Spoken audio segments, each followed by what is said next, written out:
आज़ाद कश्मीर में कशीदा सूरत हाल, हुकूमत आज़ाद कश्मीर और अवामी एक्शन कमेटी के दरमियान मुज़ाकरात।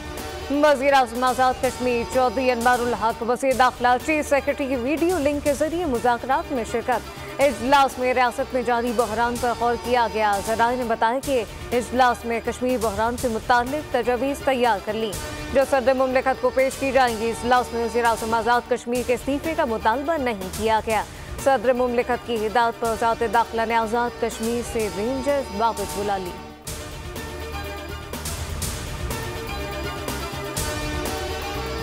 और गालम गलोच की सियासत के बजाय पाकिस्तान के बारे में सोचना होगा। सियासतदानों को एक दूसरे से हाथ मिलाना पड़ेगा। बात नहीं करेंगे तो पार्लियामान से मसाइल का हल कैसे निकलेगा। बिलावल का लाहौर में तकरीब से खिताब कहा कि सदर जरदारी ने बतौर वफाक की अलामत मुफाहमती यकजहती का पैगाम दिया। पैगाम के जवाब में गालम गलोच और शराबा किया। जुल्फ़िकार भुट्टो रेफरेंस पर कहा कि अदालत ने फैसला दिया, भुट्टो के साथ नाइंसाफी हुई, ट्रायल शफाफ नहीं था। अदालत ने खुद तस्लीम किया कि इनसे इस किस्म की गलती हुई। निज़ाम दुरुस्त करने के लिए जो काम करना होगा हम तैयार हैं। सब्सक्राइब करें और बेल दबाएं ताकि कोई खबर रह न जाए।